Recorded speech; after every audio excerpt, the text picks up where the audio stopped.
Hey there, guys. All right, today we are back with some more geography now, and this time we are on to Panama, back to Central America.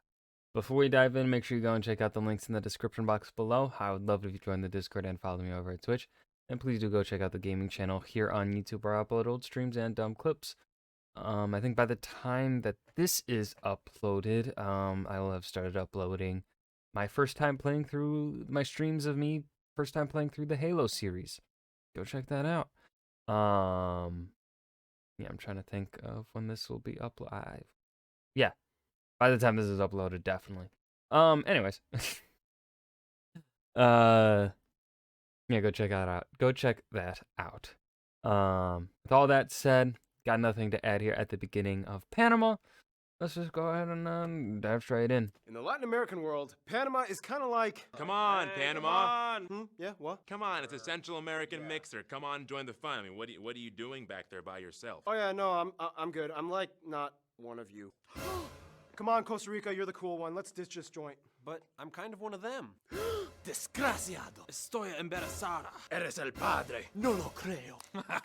Buena suerte. ¿Por qué? And that's basically it.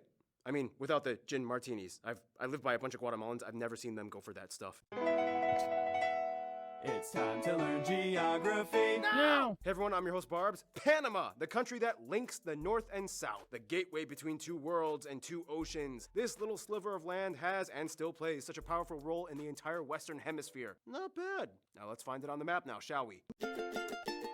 Bum, bum, bum. Panama has a saying for itself, Punto del Mundo, Corazón del Universo, or Bridge of the World, Heart of the Universe. And with good reason. First of all, Panama is the narrow isthmus that joins the North and Southern American... Ooh, was that this new physical geography animation? continents attached to the very end of Costa Rica and on top of Colombia, straddling the Caribbean Sea and Atlantic Ocean to the east and the Pacific to the west. Because of its curved shape, this makes Panama the only place in the world where you can see both a sunrise on the Pacific and a sunset on the Atlantic. At its narrowest point, the country is only about 30 miles or 48 kilometers wide. The country is divided interestingly into 10 provinces, 3 indigenous regions, and 2 indigenous municipalities within 2 of the provinces. We'll talk more about this in a bit. Off their coast, they have about 1,500 islands, including the largest island in Central America, Coiba Island, just off the southwest coast. The capital of Panama is Panama City, of course, where about half the population lives and holds the largest airport, Tucumán International, just on the eastern outskirts of the city. The second largest airport would be the Bocas del Toro Airport on the popular resort island. Otherwise, the remaining airports are mostly just small regional airstrips. Nonetheless, much of Panama's economy is based on the famous Panama Canal, built by the Americans for shipping and passenger vessels. The largest ports Woo, imperialism. of course, being the port of Balboa in Panama City, which connects via canal all the way to the port of Colón in the north side of the country. Along the entire canal runs the Panama Canal Railway, the second most vital transport line after the canal, again built by the Americans, predating the canal by about half a century. Otherwise, Panama is kind of where the famous Pan-American Highway gets cut off. People trying to travel the world's longest motorable road to Colombia will have no luck, as this entire area of marshy forest known as the Darien Gap is where all the roads for about 60 miles or 100 kilometers cuts off. The dense forest area in itself kind of acts as like the border with Colombia, as no demarcation line is drawn. The furthest you can go is the town of Yaviza, and from there, good luck. Most people just take a boat off the coast to Colombia. 2 interesting things to note: the American Society of Civil Engineers has named the canal as one of the modern 7 wonders of the world. The canal was actually once considered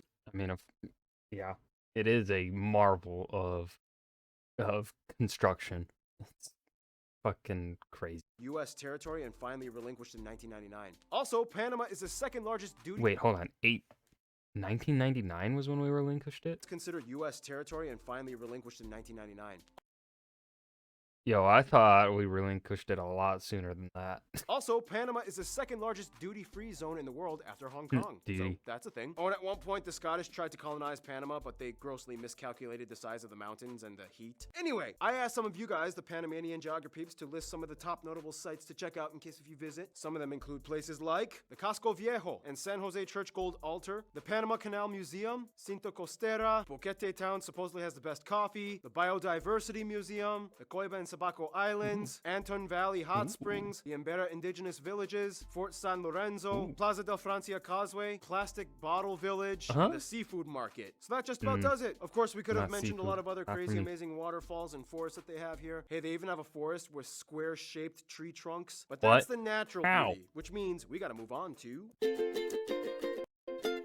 Brown. Panama is one of those countries that just kind of respects nature, you know? They got a good thing going on, so why try to taint it? First of all, the country is actually located in its own mini tectonic plate known as the Panama Plate, smashed in between the Cocos, Nazca, and Caribbean plates. This in return subjects Panama to occasional earthquakes, but not much volcanic activity. The tallest peak in the country is actually a volcano, Volcan Baru, but it has not erupted in hundreds of years. It is part of the Tebasara mountain chain, the longest in the country, and on the east side you find the San Blas, Sapo, and Darien mountain chains, which extend all the way to Colombia. Otherwise, just a small skip east, you can find the largest lake, the man-made artificial lake Gatun, created by the Gatun Dam on the Chagres River. This lake, of course, assists the transporting of ships along the canal across the country. A skip further east, you find the longest river, though, the Chucunaque, which flows south into the unknown thick forests of the Darien Gap. Otherwise, the country has three main gulfs: the Mosquito Gulf in the north, and the Azuero Peninsula splits off the Gulf of Chiriqui and the Gulf of Panama from each other, effectively making the country look like the shape of a limp hammer. Now, of course, the abundance of nature and How do you look? I want to be inside Barbie's head for a little bit. How the fuck do you look at Panama and you're like, that's a limp hammer? How did you. What? How? landforms gives Panama much more of an advantage than just the canal. And with that, it's time for my triple shot espresso break, which means it's time for Noah. Let's do it, shall we? Panama has in recent decades seen a massive construction and business boom, with a huge expat community moving in. They had 12 of the 15 tallest skyscrapers in Latin America. I still have the tallest one, though. For now. Anyway, not only are they one of the fastest growing economies in Latin America, they are an incredibly popular spot for retirees. This is one of the reasons why you don't see too many Panamanians leaving their country. There is kind of more stability and opportunity available in contrast to some of their neighbors. Most of the economic activity in Panama, at about 80%, is based in the service sector, and the canal alone provides a significant portion, mostly through tolls.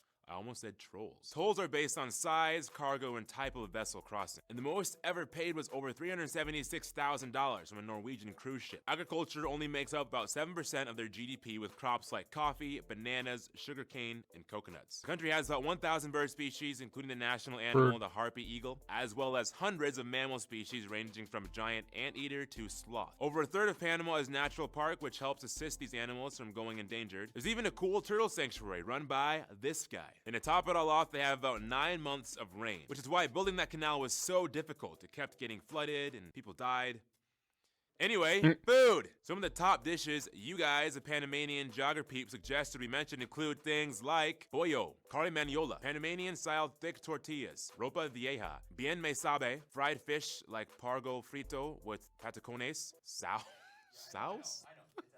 Sauce. You guys ever seen Epic Mealtime? They would do that, like, we got some sauce. And the national dish, sancocho. If you look close, you can tell some of these dishes have a somewhat Caribbean flair. And that's where the story gets interesting. Should have been longer. Come on. Give me more food. Give me more food. There's way more food. There's way more food in Panama, man. Because now we talk about the people. In Bum, bum, bum. Thank you, Noah. Now, Panama sticks out from the rest of Latin America because it doesn't really quite belong or identify with either Central America or South America. They never were part of the Federated States of Central America, and they fought to break away from Colombia back when it was Gran Colombia. So it's like they wanted space from everyone. In any case, the country is made up of about 4 million can people relate. and is the least populated nation in Central America. About 65% of the population is mestizo, that's mixed with native and European to some extent. About 13% of the population is native Amerindian, the largest groups being the Ngabe, Kuna, and Embera. About 16% of the population is black or mixed black, and the remainder at about 6% are white Panamanians. They use the US dollar but Balboa coins as their currency. They use the American type A and B plug outlets, and they drive on the right Damn right they do. Correct side of the road, baby. Get fucked. You fuck Britain and other wrong countries. side of the road. Now, if you noticed in the political section, we mentioned how the country has 3 indigenous regions and 2 indigenous municipalities. These areas are designated for the native population of Panama, which has one of the highest percentages of Amerindians per population in the Americas after Bolivia and Guatemala. These groups still live in traditional communities to varying degrees of modernization. Of course, Spanish is the official language. Panamanians, though, do have their own distinct dialect. For example, here are some of you guys, the Panamanian geography peeps explaining. Hello everyone, my name is Alma. Here in Panama, people likes to mix English with Spanish. For example, que sopa, like que sopa Miguelito, que sopa Maria. They also use many English words today, like friend or pretty. So you could say, hey friend, ¿qué sopa? ¿Cómo así que rompiste con la novia? Some people said when you are pretty dressed, you are Chaniel. There are also many expressions that describe sadness or disappointment. For example, ay ya la vida or chuzo. Bye bye. Thank you. However, like Costa Rica, it is not uncommon to hear English spoken, especially by the younger people and people in the cities. Panama is one of the most English proficient countries in Latin America. And it all kind of has to do with the fact that the US kind of, well, yeah. Oh, wouldn't Yeah. it be great if we could build a canal? Come on, come on! Maybe later. I tried to give it a go, but it's not possible. The mountains are too tall and the rain too much. I'll give it a go. Too many people have died and the rain keeps messing it up. I'm abandoning this gig. Okay, Panama, you're part of our country now. Can we finally build that canal? Most likely not. God, are you kidding me? Hey, Panama, USA here.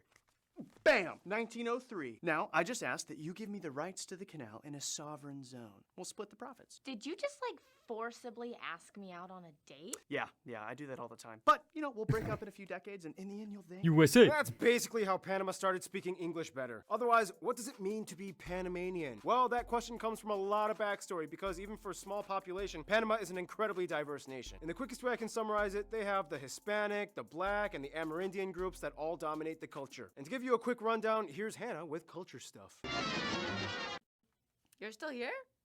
Marriage. I guess we're doing this together again. Within Panama, the Black and mixed Black communities are descendants from either slaves brought over from the 16th century or Afro-Antillians that immigrated from places like Jamaica, Barbados, and Trinidad to work on the rail lines back in the 1840s. Since then, they've played an important role in society and have brought much to the Panamanian identity through things like music and art. Many have become famous figures, including Princess Angela of Liechtenstein. The indigenous community is made up of many groups and tribes, but about half of them are comprised of these two groups. The Kuna and Embera Wunan are very famous peoples that gets lots of attention as well for their colorful textiles and rituals. Most of these people live in the 3 indigenous regions or 2 indigenous municipalities. They have their own languages, housing, and lifestyles set apart from the rest of Panama's westernized society. If you're lucky, you might be able to witness a Nuchucana healing ritual with wooden figurines for the Kuna people. And tauga nut or vegetable ivory carvings by the Embera people are highly prized, as it is a sustainable and safe substitute for ivory. The Nabe people have a game called Balseria, which is technically outlawed by the government, but it involves throwing sticks at your opponent's legs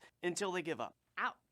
Quick side note, the Panama hat was not invented in Panama, but rather Ecuador. Baseball is their favorite sport. However, soccer, or football, has always been number 2, and in fact, they were so happy it was kind of like, Hey, congrats, Panama. You made it to FIFA. Yeah, I did. I owe you, man. You kind of helped me get there. I should probably give you my Chiriqui province in gratitude. Well, actually, I could always use... Yeah, not gonna happen. And it is said that out of the whole year, only about 30 days do not have some kind of national festivity, depending on the province. yeah, Panamanians love partying with music, which brings us to Keith's music segment. Ugh, What is wrong with Keith?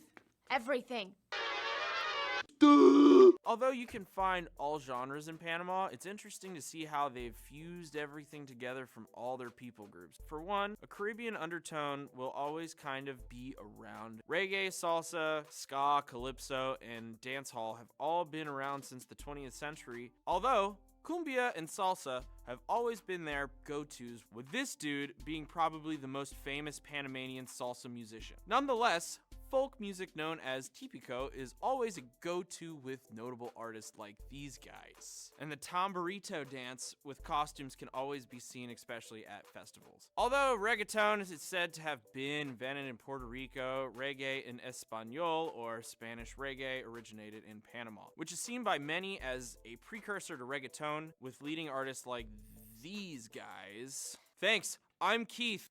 Thanks, Keith. All right, and that means we gotta round off this section like we always do with extremely condensed history and famous people. Amerindians, colonization, independence from Spain, joined Gran Colombia, French failed to build a canal, American forces came in and stopped the Colombian forces from stopping the Panamanian revolt. Independence, canal is finally built. Couple conflicts with the Americans after they built the canal. Torrijos and Carter agreed to leave the canal. President Torrijos died in a plane crash. Noriega dictatorship. Guillermo Andara wins the elections, but Noriega was kind of like not accepting it. U.S. invasion to remove Noriega, fair democratically elected presidents, rise of the economy, and here we are today. Some famous people you guys, the Panamanian geography suggested we mention include Justine Pasek, you Miss Universe 2002. All these athletes, so many of them. All these musicians, there's a lot of them. Zonians, or Americans that were born in the Panama Canal Zone back when it was U.S. territory, include people like Jordana Brewster, John McCain, Hulk Hogan, yeah, even Hulk Hogan, and Lori Huring, a ton of writers like these people, and of course the list of famous politicians goes on and on like all these people. And there's so much more we could have mentioned or expounded upon, but we don't really have a lot of time, so if I miss anything, you guys let us know in the comments. Otherwise, we gotta finish off this episode with Bum, bum.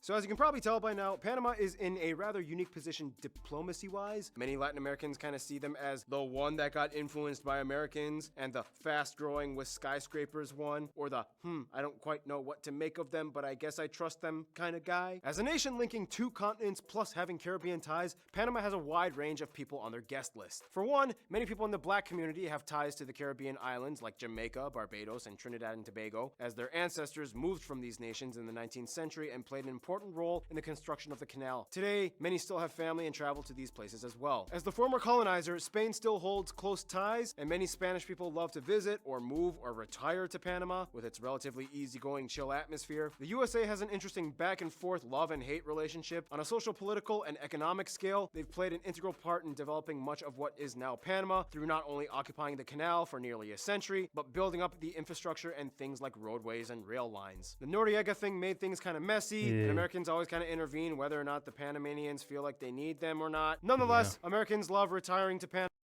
That's what the U.S. loves to do. It's relatively easy for them with the growing English proficiency and shared currency, and many Panamanians have family in the US as well. For their closest friends though, most Panamanians I have talked to have said either Costa Rica or Colombia. For one, Colombia shares a lot of history. At one point, they voluntarily joined Colombia and became a department under Gran Colombia, even though they broke apart and still kept close ties. Both nations love visiting and moving to each other's nations, marrying one another. They love Colombian telenovelas, culture, and food. Out of everyone in Central America though, Costa Rica is probably their best friend. Costa Rica keeps everything neutral and plays it safe. Panama likes that. There's really no drama, and whenever they need someone to back them up, Costa Rica will always be there for them. In conclusion, Panama truly embodies the bridge between 2 worlds. It's diverse, it's fast-growing, kind of English-speaking, and it's a Latin American country with a somewhat Singapore-esque vibe to it. Let's see where the bridge leads to in the future. Stay tuned. Papua New Guinea is coming up next. And that was Geography Now, Panama. Got nothing to add here at the end. This was a good episode. I think this was well paced. Oh man. Oh, I don't know why I had a yawn there. I think it was better paced than I can't remember what the last video was, but I think I didn't. I think the last couple videos haven't been paced to my taste. But I think this one was. I enjoyed this one. I hope you guys enjoyed as well. Remember to hit that like button and subscribe for more. And I will see you guys in the next video. Peace.